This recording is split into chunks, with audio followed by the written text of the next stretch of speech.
We had our biggest growth year ever at the end of last financial year. So for me, 30 years in the IT industry, started off in sort of small service machines businesses years ago, selling photocopiers and registers, and started selling computers right through to 2007.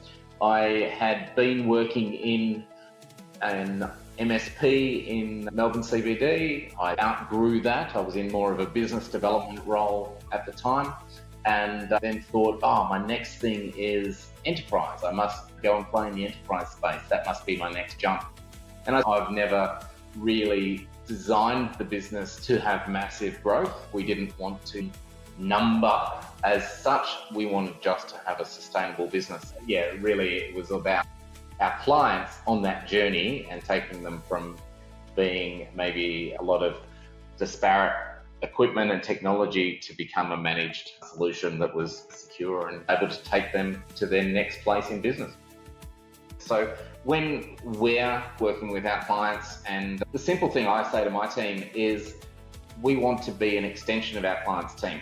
Automating the deployment of our solutions has become a really key thing for us to make sure that when people change within the business or computers change within their business, that we're not missing things, that just because a change has happened, the automation picks up the change, picks up it's a new computer, it's a new user, but the automation says, this user should have this and this, and it automatically deploys it.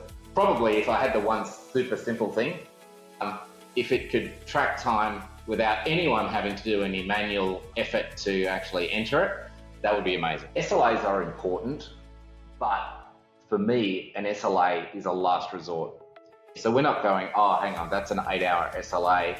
I'll just sit here for 7.5 hours and then wait and then start work. It's the next job on the queue, it gets done. So explaining the difference and explaining to a client why they may have to wait in some cases, I think helps them to understand what is important, and they realise, my issue is not actually as critical. And without downplaying it, you don't want to downplay the issue too much because they might think, they're not cared for. Sometimes staff can come in and cherry pick the ones that they think are exciting or interesting, and they do those. And so we do certainly have someone who's reviewing our service delivery, reviewing the time spent, or reviewing the daily tickets and going, how come this one's still sitting here in new when it should have been opened, it should have been looked at. We had a food distribution company that was local in our area in Mornington and had 24/7 operations. They had to deliver to restaurants and all sorts of places all over Melbourne. Our server's down and I pulled it apart and I think the RAID controller's broken. I said, okay, stop pulling things apart and I'll come down and let's have a look at what's happening. We had the ability to come in, assess the situation, find out what was going on, and then work hard for them to get them up and running that night so that they could get their deliveries out. And so I was able to step back and say, okay, why do you actually need this part? What's the problem?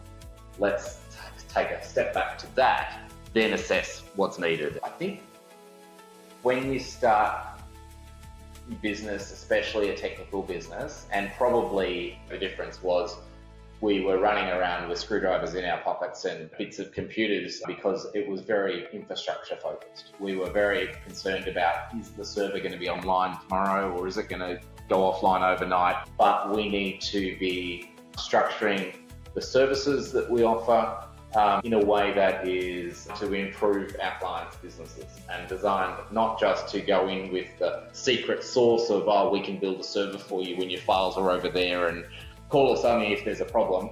Sometimes a client doesn't know what they don't know. And so I think for me, it's about having, from the business perspective, to be a little bit more prescriptive in regard to what we need to do for our clients to improve their business and improve their technology, rather than just answering what they think they want and putting a price to it. Turnover matters because I've already found that. Turnover doesn't matter. It's about how are you able to deliver it and what are you actually profitable, I would probably have gone maybe to a step slightly bigger where I can step out. I know that the business will continue to operate, it will continue to move forward. I don't actually need to know everything.